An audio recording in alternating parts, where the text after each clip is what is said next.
रिगो HR सिस्टममा तपाईले इम्प्लोइको लागि इस्यु गर्ने जति पनि लेटरहरू छन् तिनीहरू कसरी सेटअप गर्न सकिन्छ अनि त्यसपछि कसरी लेटर जेनेरेट गर्न सकिन्छ भन्ने कुरा म यो भिडियोमा देखाउँदैछु। सबैभन्दा पहिले तपाईले जति पनि लेटरहरू इम्प्लोइलाई दिन प्रयोग गर्नुहुन्छ तिनीहरूलाई दुईवटा टाइपमा छुट्याउनु पर्छ। एउटा इभेन्ट लेटर्स र अर्को चाहिँ एडिसनल लेटर्स। जस्तै इभेन्ट लेटर्स भन्ने बित्तिकै यस्ता लेटरहरू जो चाहिँ एचआर इभेन्टसँग डाइरेक्टली रिलेटेड हुन्छन् र त्यसको करेस्पोन्डिङमा रेज गर्न सकिन्छ। जस्तै इम्प्लोइको transfer letter, promotion letter, salary change letter, retirement letter र त्यसै गरी एडिसनल लेटर चाहिँ यस्ता लेटरहरू जो चाहिँ इभेन्टसँग रिलेटेड हुँदैन तर कुनै न कुनै तरिकाले इम्प्लोइको एचआरमै भएको अथवा रिगो एचआर सिस्टमभित्रै भएको इन्फर्मेसनलाई प्रयोग गरेर अटोमेटिक जेनेरेट गर्न सकिने लेटरहरू। जस्तै experience letter, job offer letter, employee retirement पछि दिने खालका लेटरहरू जस्तै रिटायरमेन्ट फन्डको release letter, leave grant letter लगायतका लेटरहरू। र रिगो एचआरमा लेटर जेनेरेसनको जुन कन्फिगरेसन गर्नुपर्ने हुन्छ त्यो गर्नुभन्दा पहिला तपाईँले बुझ्नुपर्ने केही कुराहरू छन्। एउटा भनेको त त्यही तपाईँको लेटरहरूको लिस्ट जो छ त्यसलाई इभेन्ट लेटर र एडिसनल लेटरमा छुट्याउन सक्नु पर्यो। त्यसपछि इभेन्टहरूको प्लेस होल्डर्स कसरी युज गर्ने र यो के हो भन्ने कुरा बुझ्नु पर्यो। प्लेस होल्डर्स भनेको चाहिँ तपाईँले अटोमेटिक लेटर जेनेरेट गर्ने प्रोसेसमा रिगो एचआर सिस्टमभित्रै भएको इन्फर्मेसन जो इम्प्लोइको लेटरमा अटोमेटिक आउने गर्छ त्यो आउनको लागि युज गर्ने हेडिङहरू चाहिँ प्लेस होल्डर हुन्। र त्यसपछि त्यसमा पनि अझै कस्टम प्लेस होल्डर्सको अप्सन छ। कस्टम प्लेस होल्डर्स चाहिँ जो रिगो एचआर सिस्टमभित्र छैनन् तर तपाईँले त्यहाँ फिक्स बनाएर राख्न मिल्छ र हरेकचोटि लेटर जेनेरेट गर्ने बेलामा अटोमेटिक त्यो भ्यालु तान्ने गरी प्लेस होल्डर सेट गर्न मिल्छ। त्यस्ता कस्टम प्लेस होल्डर्सहरू हुन् जो अहिले मैले सेट गरेर देखाउँछु। र त्यसै गरी कस्टम फिल्ड्सको अर्को अप्सन छ। त्यो चाहिँ कस्तो केसमा युज हुन्छ भने जस्तो लेटरमा रेफरेन्स नम्बर, लेटर नम्बर, त्यसै गरी लेटरको डेट यस्तो इन्फर्मेसनहरू जो तपाईँले लेटर जेनेरेट गर्ने बेलामै भ्यालु इनपुट गर्नुपर्ने केसमा यो कस्टम फिल्ड्सहरू युज हुन्छन्। त्यो पनि अहिले सेटअप गर्दाखेरि म देखाउँछु। र त्यसै गरी टप मार्जिन सेट गर्ने अप्सन छ जो तपाईँले लेटर जेनेरेट गर्दाखेरि अफिसको लेटर हेडमा गर्नुहुन्छ भनेपछि लेटर हेडको आफ्नो टपमा मार्जिन कति आवश्यक पर्छ त्यो सेट गर्ने चाहिँ यो टप मार्जिनबाट हो। र अब एकचोटि सफ्टवेयरमा हेरौँ। रिगो एचआर सिस्टमको कोर एचआरको अप्सन्समा सबभन्दा पहिला तपाईँले यहाँ गएर रिगो एचआर लेटर टेम्प्लेट्स भनेर छ यहाँ सेटअप गर्नुपर्ने हुन्छ। यसको लागि तपाईँले कन्ट्रोल के गरेर लेटर टेम्प्लेट टाइप गर्ने बित्तिकै एचआर लेटर टेम्प्लेट्स भन्ने पेज आउँछ। यहाँदेखि पनि जान मिल्छ। र यहाँ गइसकेपछि सबैभन्दा पहिले तपाईँले इभेन्ट लेटर्सहरू सेट गर्ने ठाउँ छ। यहाँ इभेन्टको टाइप छ।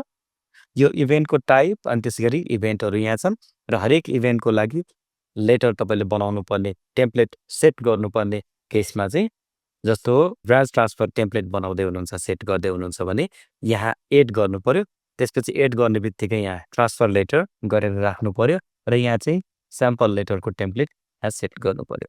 र यही प्रोसेसमा ल ट्रान्सफर लेटरकै म तपाईँलाई एकचोटि लेटर टेम्प्लेट बनाएर देखाउँछु। त्यसको लागि मैले एउटा स्याम्पल ट्रान्सफर लेटर यहाँ प्रिपेयर गरेको छु। तपाईँ पनि त्यसै गरी एउटा स्याम्पल बनाउनुहोस् अनि यसरी नै यहाँ कपी गर्नुहोस् ट्रान्सफर लेटर अनि यहाँ यो अनि अब यसमा सुरुदेखि जो जहाँ जहाँ इन्फर्मेसन जुन भेरिएबलहरू छ तिनीहरूमा चाहिँ अब प्लेस होल्डरहरू राखिदिँदै जानुहोस्। प्लेस होल्डर राख्ने दुईवटा अप्सन छ।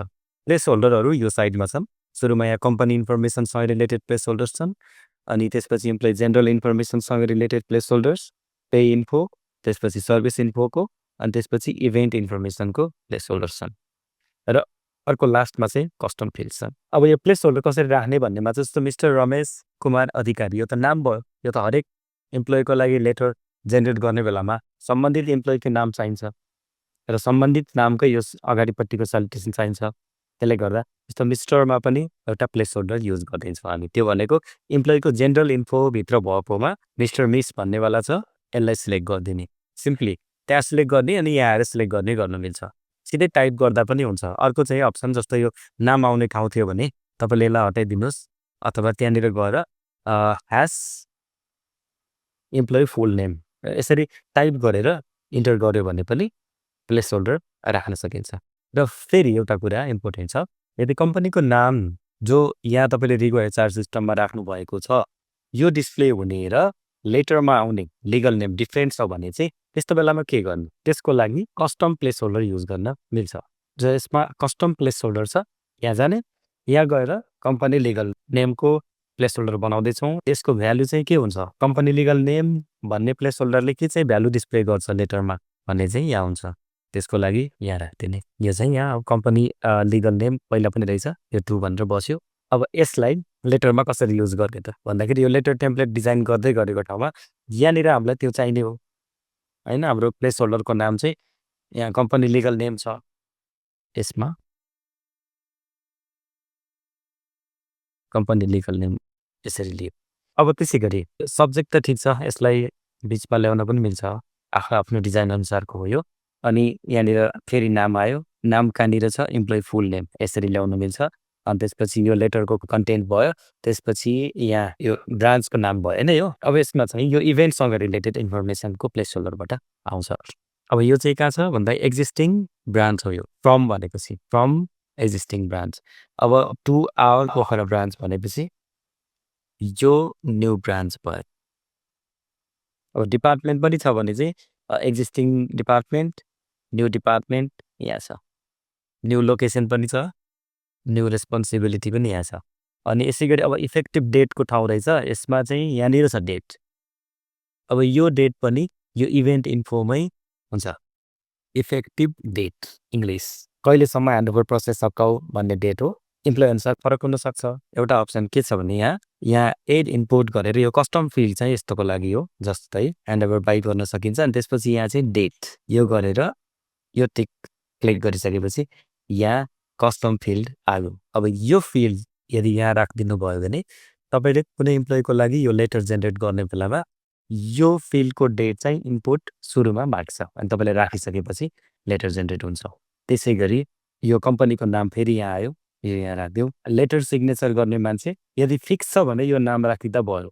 तर इम्प्लोइको लेटरमा सिग्नेचर गर्ने मान्छे डिफ्रेन्ट हुन्छ भने चाहिँ अब यसको लागि पनि यहाँदेखि कस्टम फिल्ड युज गर्न सकिन्छ। किनभने हरेकचोटि लेटर जेनेरेट गर्ने बेलामा कसले साइन गर्ने भनेर सोध्छ सिस्टमले, अनि त्यहाँ इनपुट दिनुपर्ने हुन्छ। जस्तै यो ठाउँमा यदि इनपुट दिएको भ्यालु आओस् भन्ने लाग्छ भने यसरी कस्टम फिल्ड बनाएर राख्न सकिन्छ।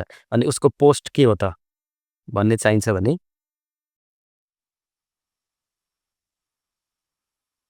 सर्ट टेक्स्ट गरेर राख्न सकिन्छ। यो भयो। अब यो ह्युमन रिसोर्स म्यानेजरको ठाउँमा सिस्टमले के राख्ने भनेर सोध्छ लेटर जेनेरेट गर्ने बेलामा। अझै त्यसै गरी अब यहाँनिर डेट पनि चाहियो भने, लेटर इस्यु गरेको डेट त्यस्तो चाहियो भने यहाँ माथि राखेर म देखाउँछु। डेट, लेटर नम्बर, त्यसको लागि पनि कस्टम फिल्ड युज गर्न मिल्छ। यसमा डेट भयो। अब यसमा डेटको अप्सन सिलेक्ट गरेर टिक गर्नु। अनि यहाँनिर अब डेट सिलेक्ट गर्यो भने डेट आयो। त्यसपछि लेटर नम्बर, यहाँनिर 5वटासम्म कस्टम फिल्ड युज गर्न मिल्छ। अब लेटर नम्बरमा चाहिँ लेटर नम्बरकै ठाउँ छ, यो गर्ने बित्तिकै लेटरको नम्बर पनि सिस्टमले ट्र्याक गर्न पनि सक्छ। लेटरको टेम्प्लेट त्यहाँ सेट गरेर सक्यो। यसलाई सेभ गर्ने, यो सेभ भयो। अब त्यसपछि अब यहाँ गएर हेर्नुभयो भने इभेन्ट लेटरमा ब्रान्च ट्रान्सफरको एउटा लेटर बन्यो। यो ट्रान्सफरको लेटर फेरि एउटा मात्रै हुन्छ भन्ने जरुरत छैन। यस्तै गरी टेम्प्लेट पोजिसन अनुसार अथवा ब्रान्च अनुसार, इम्प्लोइ अनुसार फरक टेम्प्लेट बनाउनु पर्ने छ भने टेम्प्लेट यहाँदेखि अरू धेरै पनि एड गर्न सकिन्छ र डिफ्रेन्ट टाइपको लेटर टेम्प्लेट जेनेरेट गर्न मिल्छ। ट्रान्सफर लेटरको सेटअप त सकियो। अब यसको कसरी देखिन्छ प्रिन्ट गर्दा भन्ने यहाँ देखियो।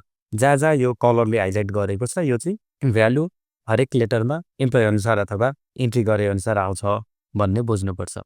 र यो लेटर जेनेरेट गर्ने कसरी?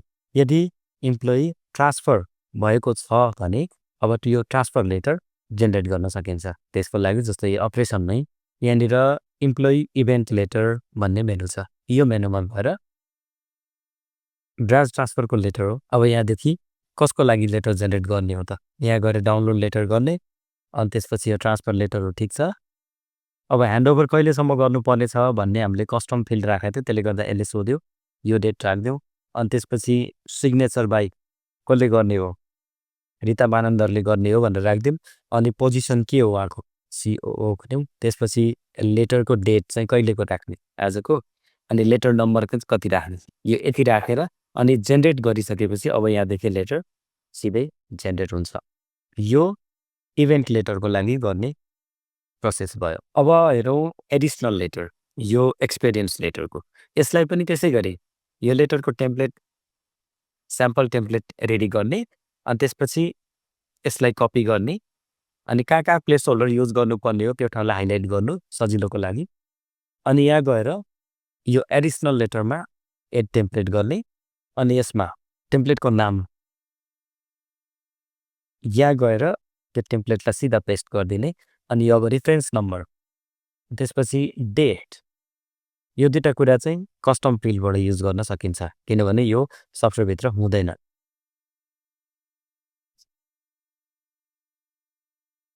अब यसमा चाहिँ कस्टम फिल्डमा कस्ता कस्ता टाइपका इन्फर्मेसनहरू इनपुट दिन सकिन्छ भन्नेमा लेटर नम्बर, होइन, नम्बर मात्रै राख्ने ठाउँ हो यो। सर्ट टेक्स्ट, लङ टेक्स्ट, अनि त्यसपछि डेट, डेटमा पनि नेपाली डेट पनि युज गर्न सकिन्छ। अब यसमा रिफरेन्स नम्बरको ठाउँमा रिफरेन्स नम्बर तान्दिउँ, डेटको ठाउँमा यो लेटरको डेट थियो, यसमा लेटर डेट तान्दिउँ।